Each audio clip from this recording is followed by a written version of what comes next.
Hello everyone, thank you for tuning in. Again, I am Kaylee Bateman, the content director at She Can Code, and today we are discussing crafting your tech persona, building a standout personal brand.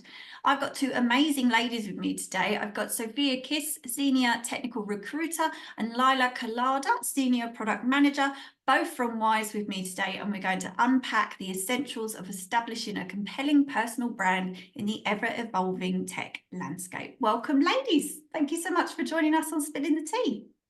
Thanks for having us. Very Thank exciting. you so much for having us as well. It's a pleasure to have you on. I know you're both very busy ladies at Wise, so we have a lot to unpack today. So can we kick off with a bit of context about each of you, please? A little bit of background about you, how you got into tech and how you ended up at Wise. Zsofia, should we start with you? Yeah, I would love to. Thank you so much again for having us here. And so my name is Zsofia, and I have been an engineering and technical recruiter for close to 10 years. And out of those 10 years, I've been here at Wise for about 3.5 years. And it has been technical recruitment that I've done all my life.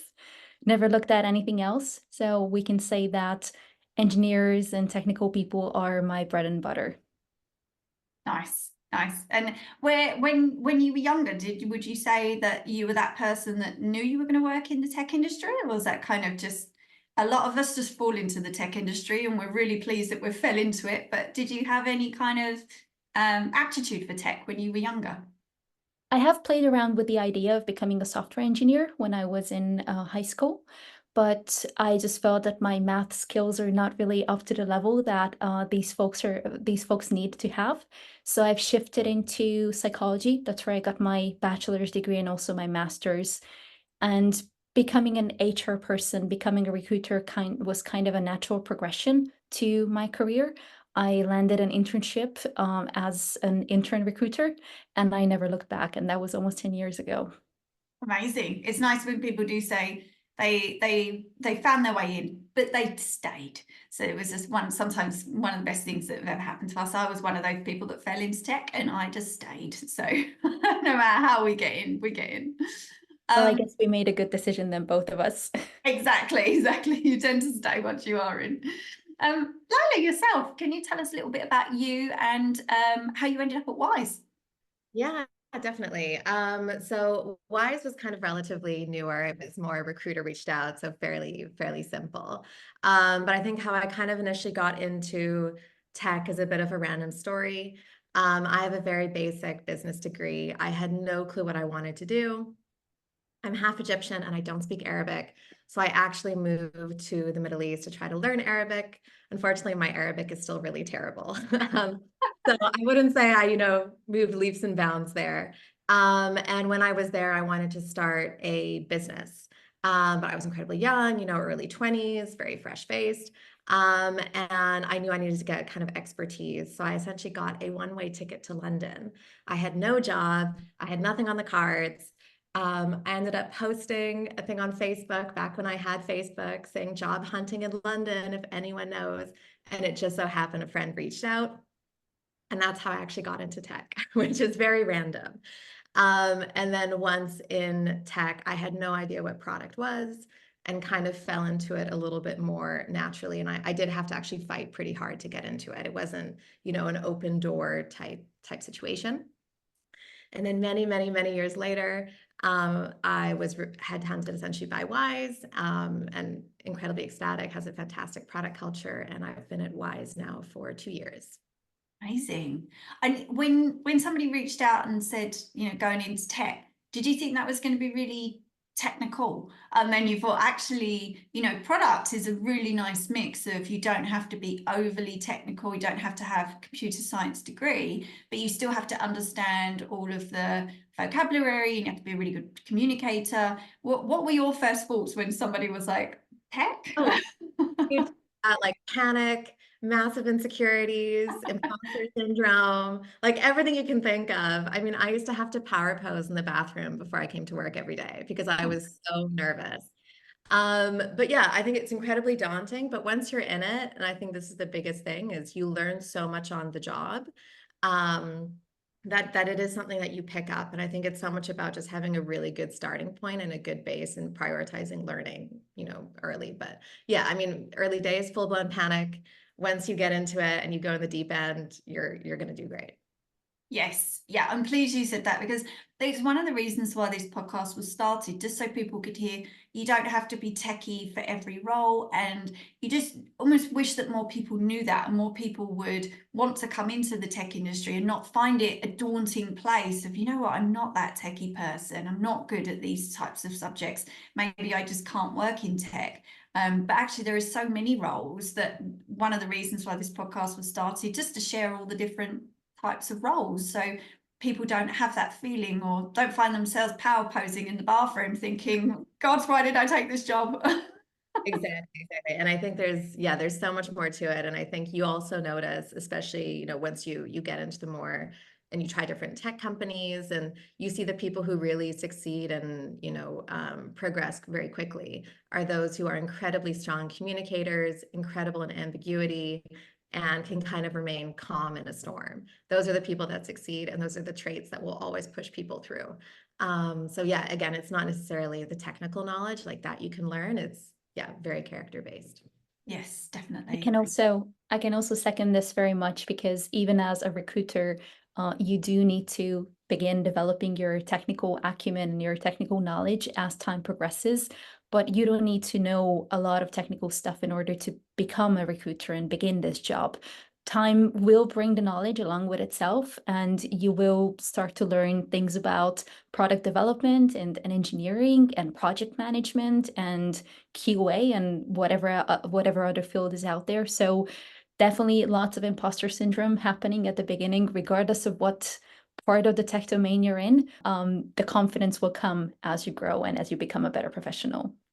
Definitely, yes. And you're right, with you in tech recruitment, just understanding the skills and knowing what people need for certain roles doesn't necessarily mean that you have to know how they're going to do their jobs. That's not your job. And I always used to think that with tech PRs, I used to look at tech PRs and think they know so much about all of these products, and they know all the small details about something that's being released, but they don't actually work on the products. That's the thing, they're not techie people, they just know how to talk about them. So I kind of used to look and think, how do you know so much about this thing? That they just knew the words to use and how to market that particular product.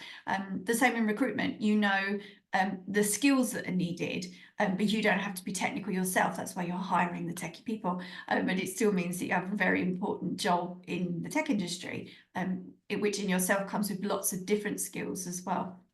I just wish more people knew that about the tech industry. So we have got a lot to talk about today. We're going to talk about personal brand.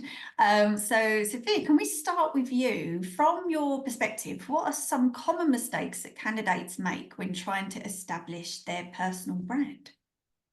Well, I think this is a really interesting question, because I've observed in my recent years that you can do a lot of things to derail your personal brand. For example, by over communicating irrelevant or false content on various types of social media, creating a persona that is not you, and therefore it's really hard to maintain on the long term, Yes. or simply just focusing on your online presence entirely. However, if you can make the best impression on anyone, regardless of domain or professional area, if you remain authentic and true to yourself and your values, and also if you promote and showcase pieces of work that you are proud of. Yes, couldn't agree more with what you just said about trying to maintain that. If you're putting something out on social media that is not true to you, that is so difficult to keep going with that. It might secure you your first or second job, or whichever role that you're looking for, but if you're not authentic to yourself, we actually have an event this week about being your authentic self, because your team really knows that. It's almost like they can pick up on that, and then when you do move into leadership positions, your team are not going to get behind you if they don't feel like you're authentic. And if that personal brand throughout that whole time has been kind of constructed to look fabulous on social media, and actually people get in and they might work for you, for instance, and they're like, actually, that doesn't connect with who you seem to be on social media. You're so right. Very hard to keep up.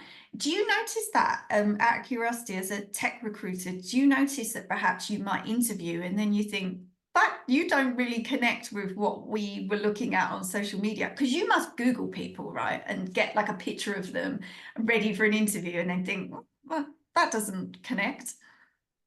Well, to be entirely honest, I do not necessarily Google people. I do try to stick to official types of social media like LinkedIn or GitHub or any of those official platforms that are for, you know, for professionals. But I think I definitely agree that, you know, trying to stay honest and humble is going to bring you a long way, even if you become a lead or even if you're just interviewing for a job. It just helps you build trust and credibility within your network. And yes, indeed. So if I see something that the way you act, which doesn't really resonate with how your CV looks, it is going to potentially raise some red flags, especially at Wise. We're very much a mission-driven and we're very much a mission-driven company. So we would like to bring people on board who have the same values as we do.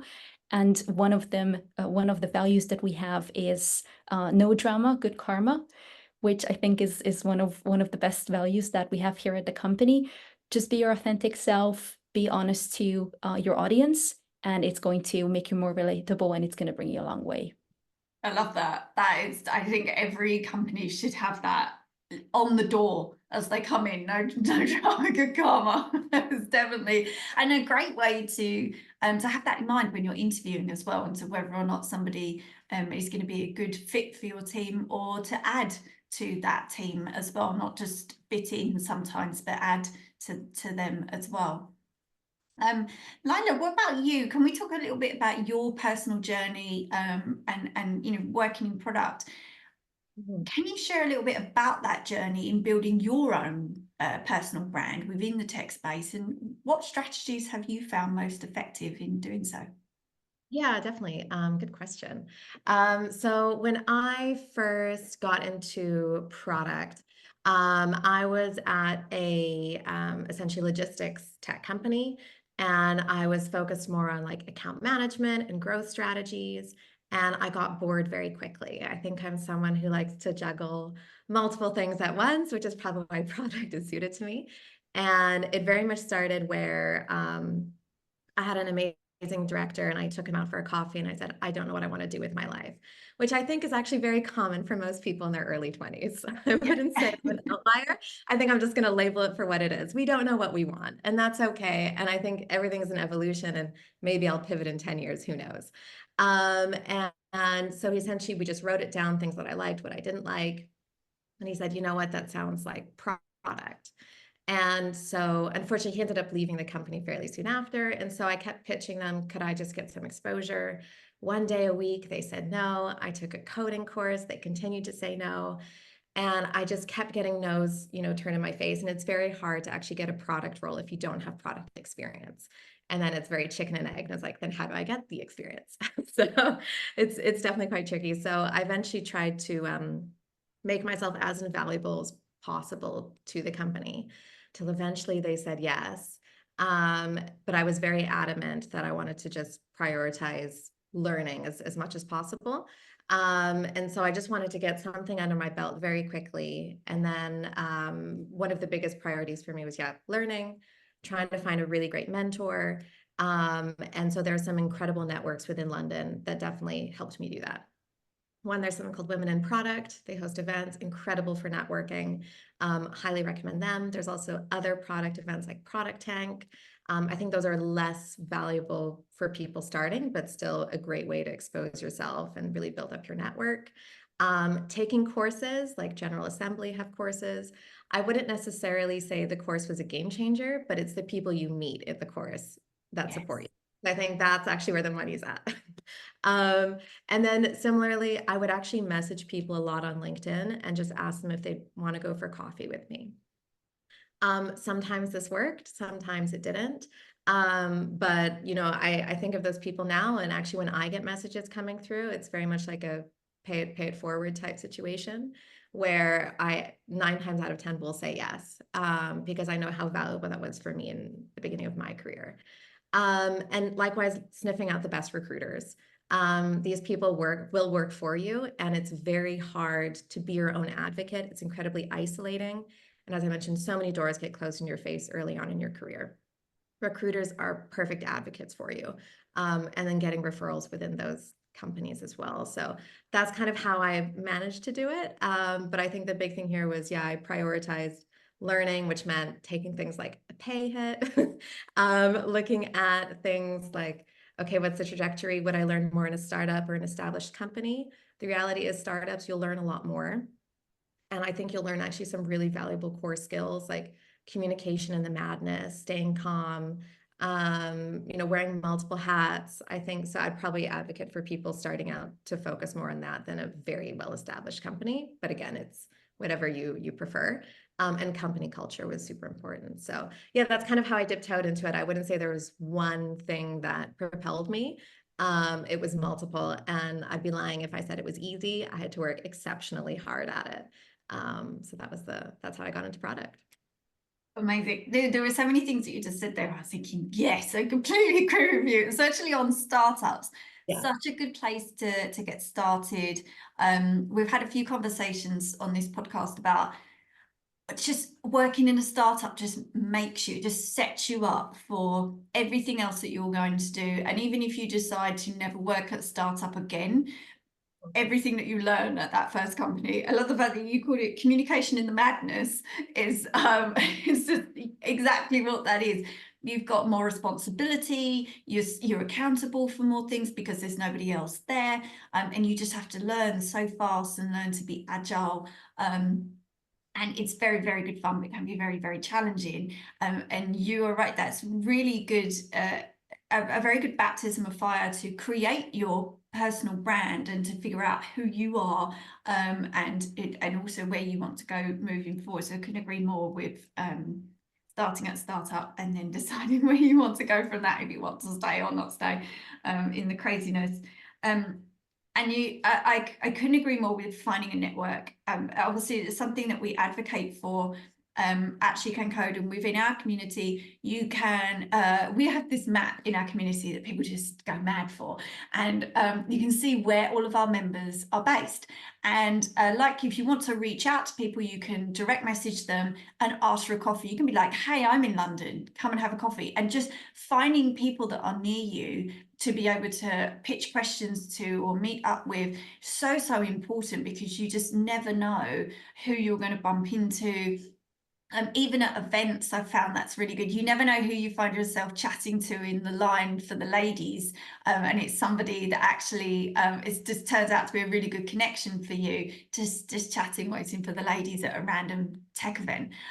So yeah, I couldn't agree more. Look, building out that network is so important, and so easy, especially nowadays. If you're working remotely, it can be quite easy to kind of disappear into yourself and become a little bit siloed in perhaps just your team at work and not teams, networks outside of your company either. So it's great that you're very mindful of that as well, and kind of thinking not just for now but for the future, and even people that you met when you were learning on your courses. I couldn't agree more with networking. Obviously. It's a very powerful, underrated. I think it's a tool that they never teach us, especially growing up, is, I think so much of the time we're taught, just go to class, get a good grade. And then we think it'll come to us. And the reality is that's just so not the case. Like, I think especially as women, I have to say we have to hustle a lot more. And really, really push ourselves. So definitely, make yourself uncomfortable. If you're uncomfortable, it's probably working. I can fully relate to these thoughts as well, and I can absolutely second what you just said. And I think it is a very scary experience to even, I mean, walking up to someone is the scariest experience ever, but even just to message someone directly and ask them about, about any kind of advice about a specific topic, it's shockingly terrifying, but it is so worth it. So just like the both of you said, it is going to benefit you in one way or another. Maybe you're actually chatting to your next mentor in line to the ladies' room. So it is definitely getting out of your comfort zone and just taking that tiny baby step forward. It's going to take you a long way. Yes. Yeah, especially if it's your next mentor. Yes, my gosh, what you would learn from that, just striking up a conversation with that person, and what you would learn from them. There was actually a gentleman who I've spoken to a couple months ago, and he has mentioned to me that he does take the time to spend 1 hour each month to connect with someone within his own network, but who's representing some kind of technical or professional knowledge that he is not familiar with. And he actually said it is almost worth a complete MBA. By the end of the year, he receives so much intel and advice. So definitely I would recommend to anyone to take this step and just reach out. I'm sure, just like Laila said, 9 out of 10 people will reply back and will take 20 minutes just to talk to you, because it is a pay forward thing. Yeah, that's a really good goal to set yourself as well, to do that every month or whenever. And then by the end of the year, your year would look very different to the previous year in the people that you've reached out to and the things that you've learned. A really good personal goal to set. That's great advice. One of the biggest values of this is actually salaries. So when you start speaking to people, I think people become more comfortable, and you can also find out, okay, like, am I getting what I'm worth? And you will very quickly notice women are typically underpaid. I don't know if I can say this, but I'm going to. I completely agree, and we hear that a lot. Yeah, it's not until you start talking to other people and you have that moment where you go, hang on, am I underpaid? And I think Well, there's this is a different type of difficult conversation that we have to go through. Yeah, exactly. And I think there's, it's a very awkward conversation because again, it's like growing up, no one tells you to talk about this, but it's so important and like know your worth. And I think, going back to this thing of authenticity, it's like, no, I am worth this amount. And I know this is a benchmark, and it's a great way to benchmark yourself. And again, then you can become more confident over time and become your own advocate to really start pushing it, because no one's going to give you anything. You really do have to fight for it. Yes. But yeah, I've definitely found networking to be super useful. And then everyone's like, okay, but do these guys, they pay women well? Are they gonna like knock us down a notch? Because unfortunately it does happen. It does. It's one of those subjects that it's like a taboo subject that nobody talks about, but everybody wants to know about as well. And it's like the more transparent people can be, the better, because that's a better way of getting people to join a company, to stay at a company, and to know that you're valued as well. There's nothing worse than getting in and thinking, oh God, I've just had a conversation with somebody at another company and I've realised actually I might be slightly underpaid. And then you kind of have that feeling of, oh, maybe I should look somewhere else. And, nobody wants that feeling. They want to know that they got off on a good start, they are valued, and they want to stay there. And some companies are really good at that. And they retain people for a really long time. But you're right, it's something that everybody wants to know about. And the more people that are willing to talk about it, the better.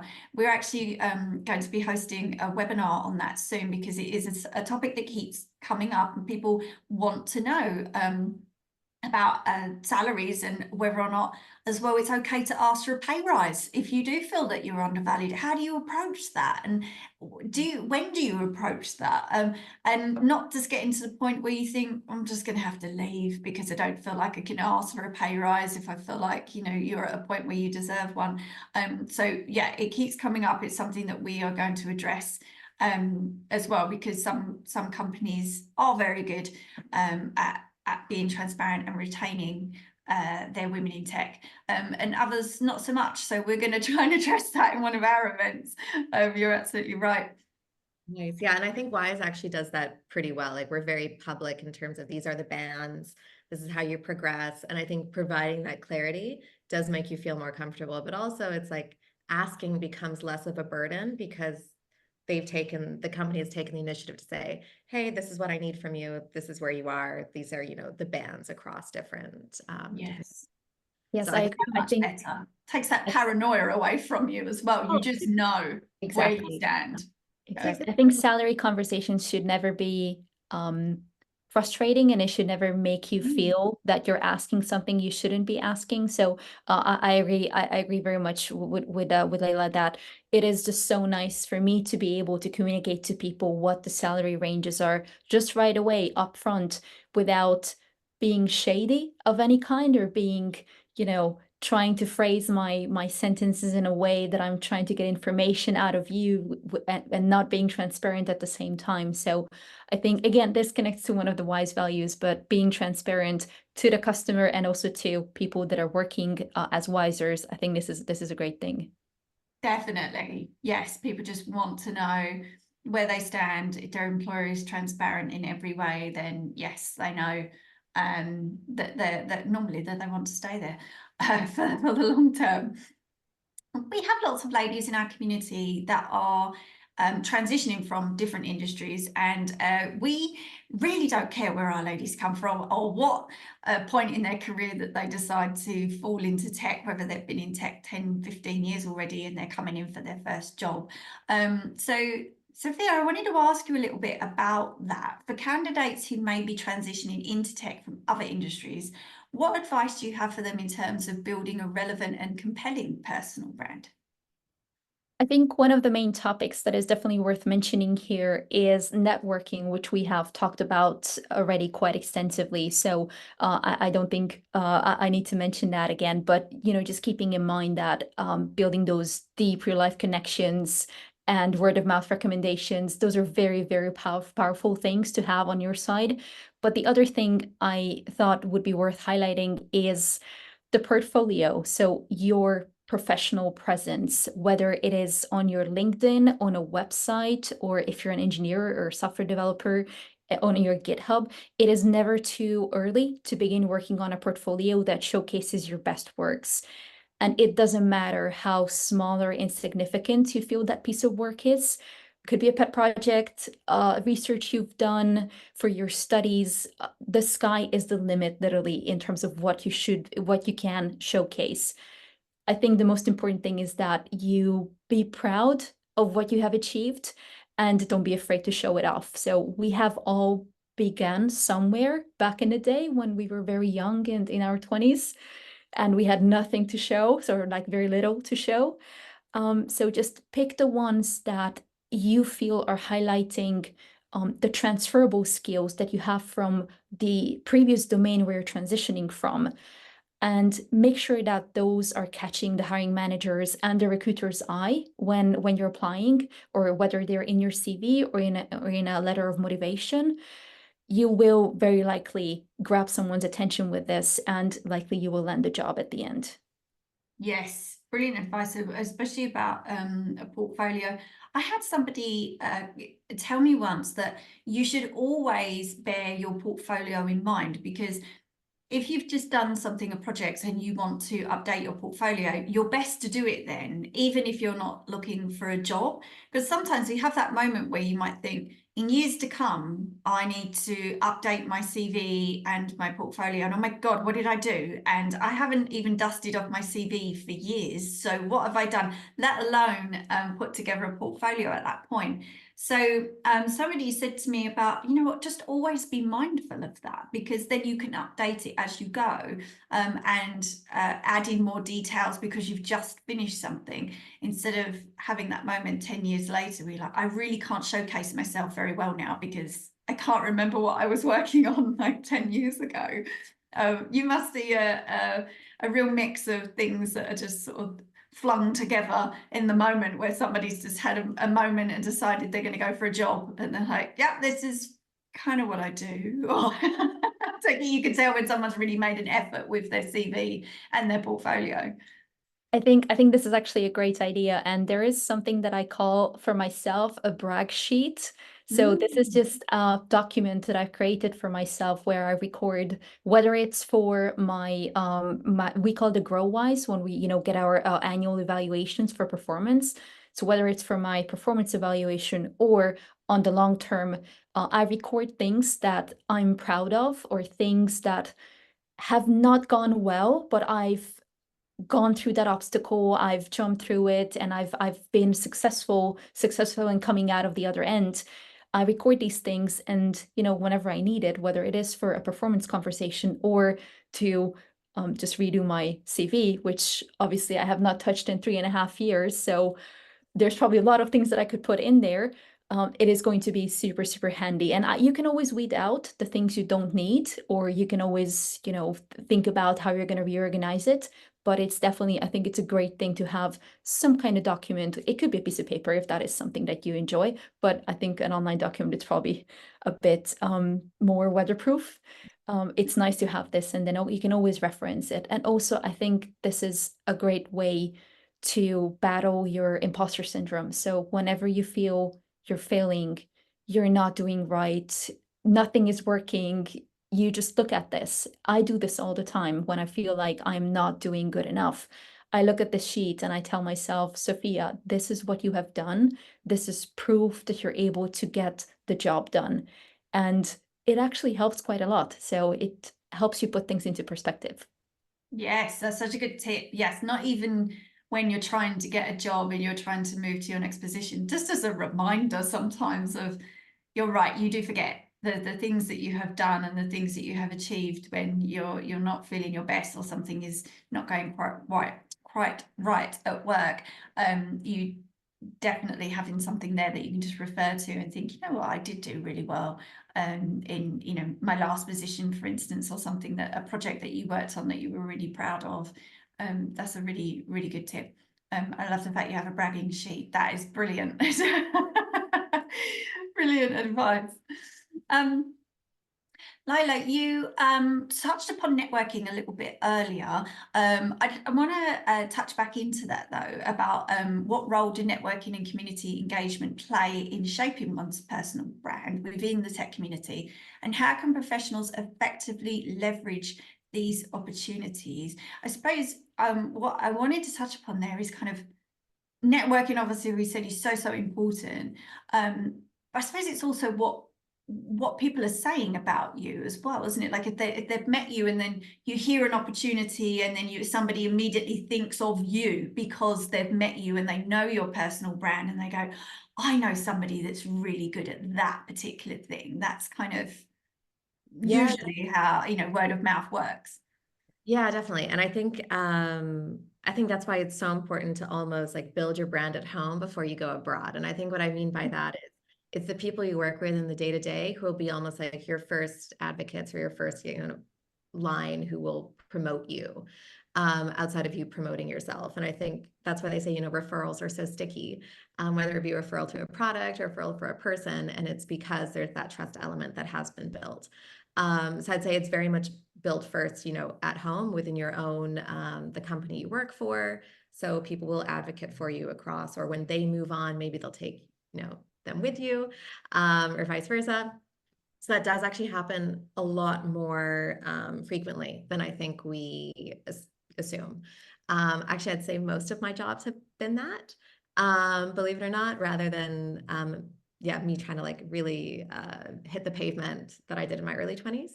But I'd say, networking is hugely important. From the people you meet, maybe you actually also want to attract them to your company or your team. So it goes both ways. Giving talks is so painful because it is so nerve-wracking, but it is also one of the best ways to build your brand. I volunteered with Women in Product for almost 2 years. And that was a fantastic opportunity. I literally got in, I think my first volunteering role there was just being at the door and welcoming people, and then kind of slowly trickling in. Giving talks for Wise is also terrifying, but a great way to build your brand because it's, you have an audience of thousands. So it's a fantastic opportunity as well. And I think slowly and surely, as you start embedding yourself, you also start discovering these like underground networks, which is probably the coolest thing ever coming out of a PM's mouth, because we don't have a lot of cool things. So what are these underground networks? They're basically just WhatsApp groups. There's a couple definitely in London. I know there's some in New York. But essentially, there are these groups with a bunch of PMs, and we'll ask each other questions. Also, a ton of job opportunities go through there. Sometimes there's some minor vetting. They'll do like pub meetups, but it's also a great opportunity. And that's how I got my last job, was actually through one of these WhatsApp groups. So things do come in very different circles and different spheres. But I'd say your first sphere in terms of really leveling up is making sure the people you work with would be proud to refer you, and then, going wider and meeting new people. And that's how you slowly get more advocates on your side. So when the question does come up of, oh, who should we look for this role, they don't even have to post the advert. It's like, okay, cool, we know this is our person. Yes, I found as well that is, as you go through your career, it's fantastic if somebody thinks of you because you built your personal brand around you're really good in that area. But also, as you start to become more of a manager and you start leading a team, that's really good for cherry picking people that you have previously worked with that you would love back on your team. And that, because you know that person's personal brand, you know what they're good at, and you can go back to them and say, would you like to come and work for us? You absolutely right. And you touched upon it about attracting people to your own company. And just knowing people with really strong personal brands that will add to your team as well is so important to think, for people to have that thought about you, but also bringing in great people to the team. And you're right, it's so much easier sometimes than going out and recruiting somebody and not knowing who they are, or what they're going to bring to a team.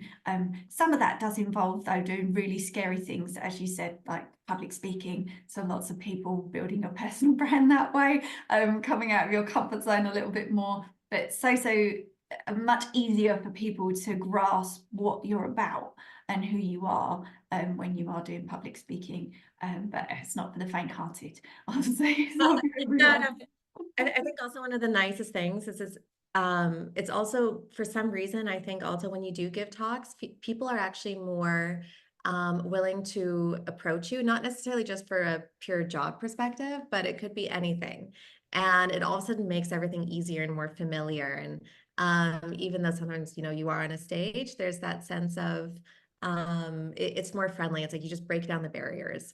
And I think that's like one of the biggest leaps to make in terms of networking, is it just makes people feel at ease with you, and then they can come up and talk to you, and the spotlight is less on them in that sense. And so it's much nicer. Definitely.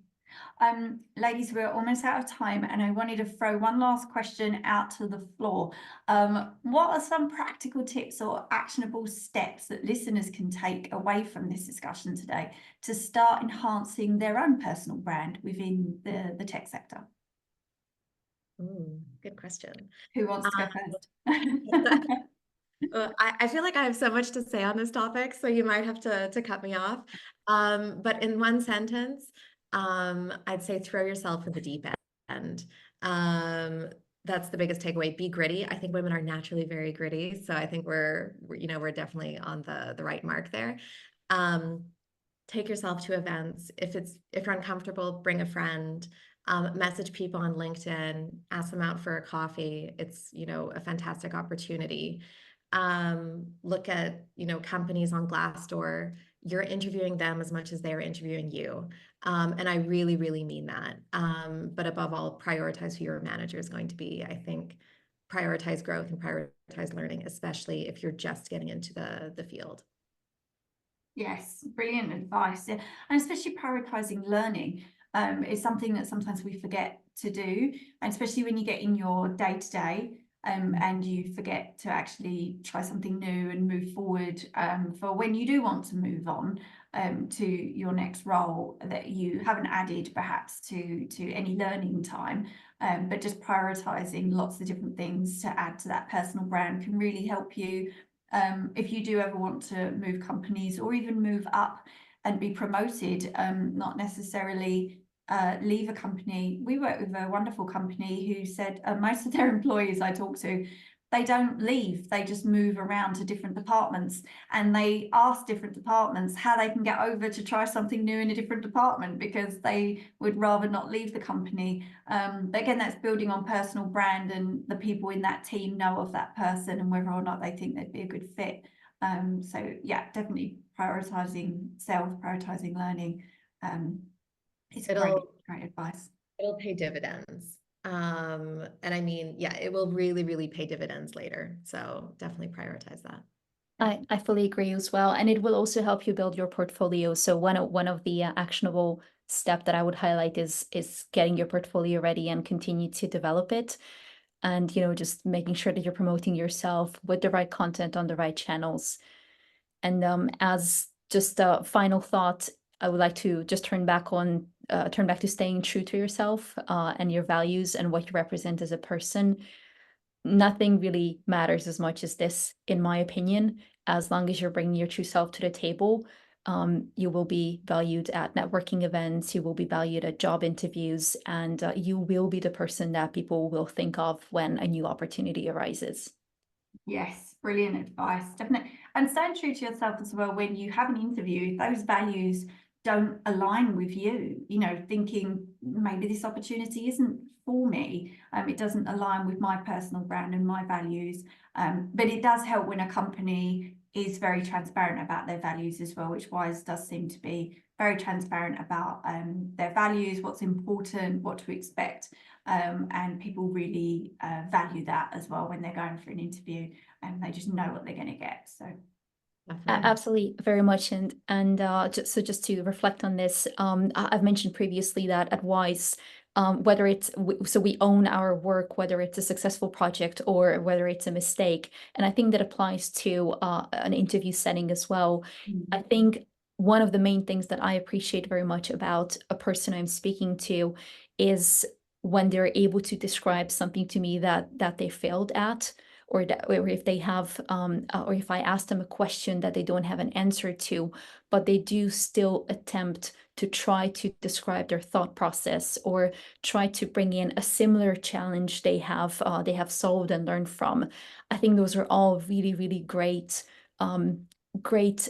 indicators on whether you can be successful at a job, and you know, you're ready to take responsibility, roll up your sleeves and get things done. So yeah, you don't have to know anything. You don't have to know everything, but find the tiny bits and pieces that will make you relevant.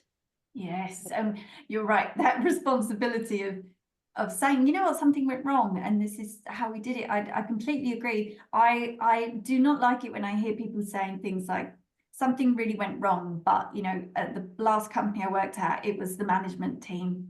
I never have really had we have some people, we've had people interview, and as soon as that person has said something like, I've never had a good manager, and I look at them and I think, perhaps that's you then. If you've never had a good manager, or they say something about you that you kind of keep blaming, you know, things that have happened, you're blaming other people. But you're right. If you just step forward and say, this went wrong, this is how we tackled it, this is how we're not going to do it again, this is how we're going to push forward, then you're right. That's such a better person to interview, a more well-rounded, humble person, that you're going to be thinking something went wrong, but you know, they can tackle anything.